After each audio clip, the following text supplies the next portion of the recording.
Humans have explored almost the entire surface of the planet, climbed the highest peaks, and even mapped other worlds. But when it comes to Earth's own oceans, the story is very different. Cephalopods existed long before dinosaurs claimed the land. Their evolution writes a deeper history than bones can carry. The deeper we go, the stranger life becomes, especially for one group of animals known for their intelligence, adaptability, and extreme evolution: squids. Before we talk about their most unusual forms, we first need to understand the environment shaping them. The layered world of the deep. The ocean is divided into zones based on depth, light, temperature, pressure, oxygen levels, and available food. At the top, sunlight dominates life. The sunlit zone supports coral reefs, fish schools, algae forests, and marine mammals. Most sea animals we recognize thrive here, where conditions allow constant movement and frequent hunting. One example here is the Atlantic brief squid, a fast-moving hunter relying purely on vision and speed to catch surface-level prey. Another is the southern bobtail squid, which hunts at dusk and sometimes rises closer to the surface at night. In the surface ocean, skins evolve to reflect or blend with light, often creating bright, patterned bodies for communication and attraction. But in total darkness, color shifts to deep reds, blacks, or transparency. Most shallow squids develop fast-changing light-reactive skin for signaling, hunting, and warnings. In contrast, deep-sea species evolve to absorb light, mute movement, and erase silhouette presence altogether. Some open-ocean squids migrate upward when night falls, not to hunt better, but to hunt cheaper, riding darkness instead of battling daylight. Below that, light rapidly fades. From 200 to 1,000 meters lies the twilight zone. In this layer, vision alone isn't enough for survival anymore. Animals here begin to evolve brighter or self-generated lights, bioluminescence, not only for predation, but also navigation and social signaling. Some squids here, like firefly squids, use bursts of blue light not for intimidation, but to coordinate group location and spawning behaviors. Others, like glass squids, develop transparent bodies not only as camouflage, but to reduce visibility when larger predators hunt using light flashes. But even here, evolution is only getting started. Some species are known from single encounters. One catch, one sighting, one unforgettable glitch in the ocean's story. The deep doesn't reveal creatures. It leaks them accidentally into human knowledge. The Histiotuthus squid uses uneven eye sizes to track both light and shadow in different directions. From 1,000 to 4,000 meters sits the midnight zone, a world of total darkness, cold temperatures, and immensely high pressure. Instead of chasing prey the way shallow water squids do, many species here become energy-efficient ambush predators. Their evasion, hunting, and movement styles shift drastically. Food becomes rare, so storing energy is now more important than burning it. Near the surface, squid hunting is a fuel-burning chase, fast and frequent, because oxygen and food are abundant. But deeper down, meals fall like slow drifting snow, so hunting becomes waiting, sensing, trapping, not chasing. Down there, burning energy can mean starving, so predators shift to set-and-forget strategies like filament traps or motionless drifting. Survival isn't about eating more, it's about wasting less. At the deepest part of this zone lives one of the most aggressive squid species discovered, the Humboldt squid. These squids are about 6 feet long and can reach 45 to 100 kilograms. Their behavior is more disturbing than their appearance. They are the first known squids that actively hunt each other.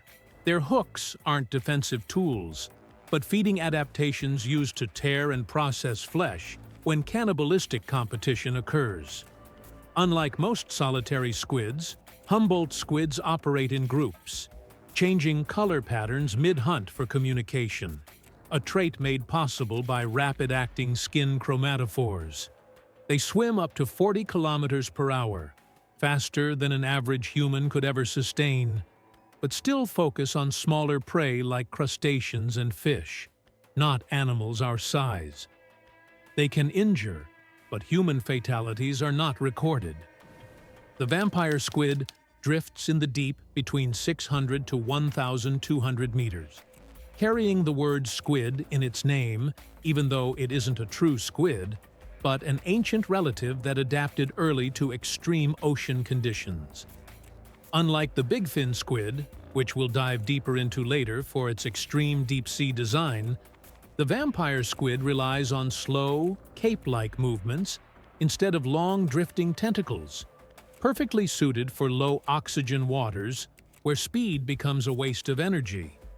Both species rely on sensory filaments to track vibration, absorb fading light with dark pigments, and conserve energy by drifting instead of chasing, proving that in the deep, survival favors detection, efficiency, and stealth. Still, this is not the deepest squid evolution we've found. Giant squids grow up to 12 to 14 meters, but what really defines them isn't length, it's their eyes. They have the biggest eyes ever evolved, around 25 to 30 centimeters across, designed to pick up low-wavelength light traces, plankton flashes, or distant prey shadows. This isn't for spotting humans, but for tracking light reactions kilometers away. Sperm whales have no need for large eyes.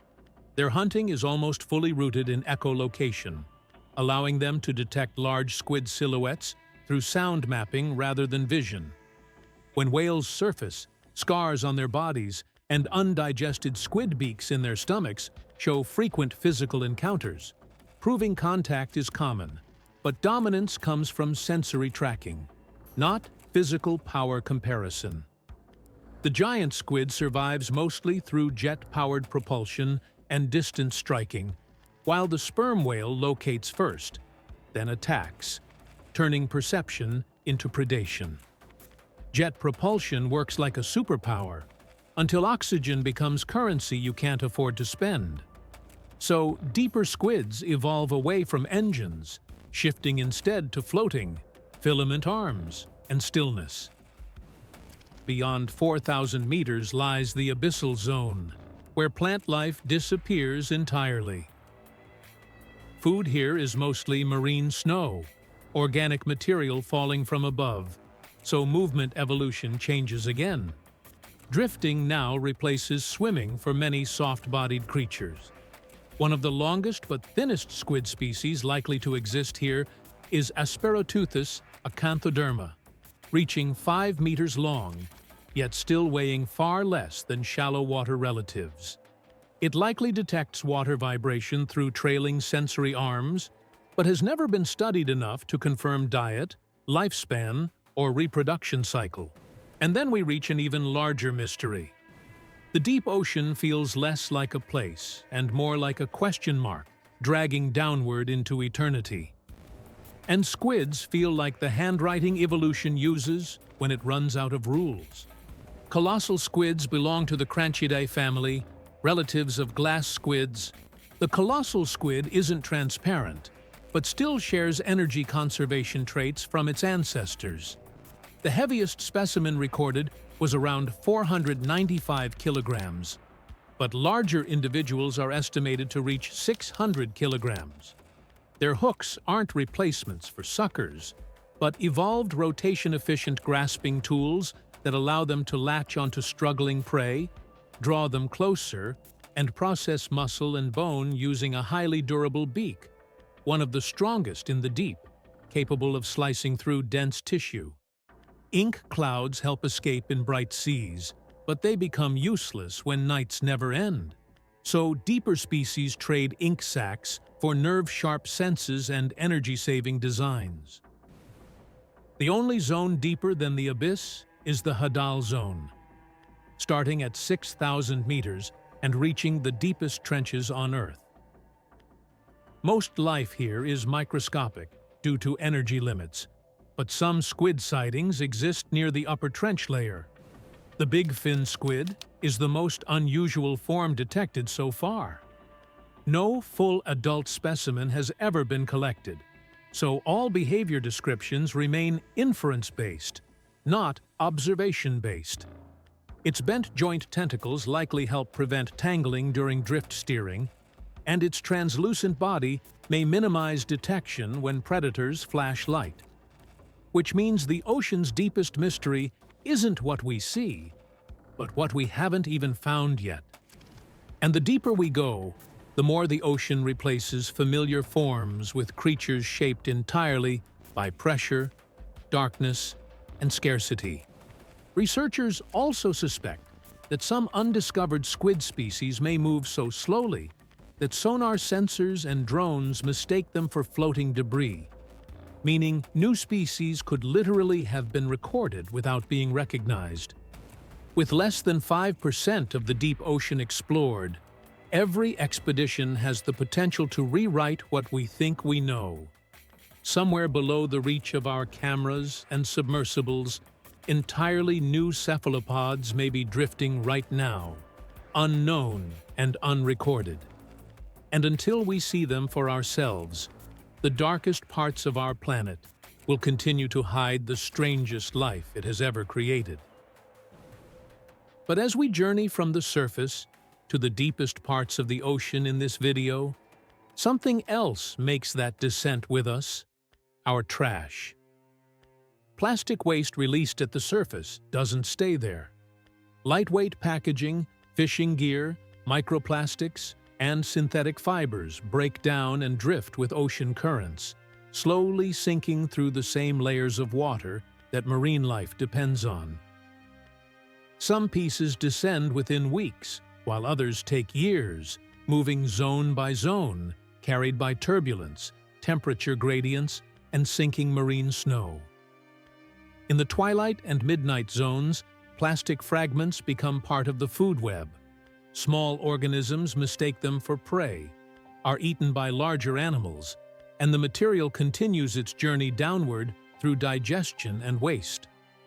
Even in trenches deeper than 6,000 meters, researchers have found plastic fibers, bags, and fragments resting on the seafloor. Places untouched by sunlight for millions of years now carry human fingerprints. Some deep-sea creatures have been found with microplastics inside their bodies, despite never interacting with the surface world at all. Unlike natural debris, plastic doesn't decompose on meaningful timescales. It accumulates, concentrating in areas where energy is already scarce. In environments built around efficiency and survival, this foreign material introduces unknown stress, toxicity, and long-term consequences we still don't understand. The deepest ocean isn't isolated from us. It is downstream from everything we do. And while we continue to discover new life forms in the dark, we are also discovering evidence of ourselves, long before we truly understand the damage left behind.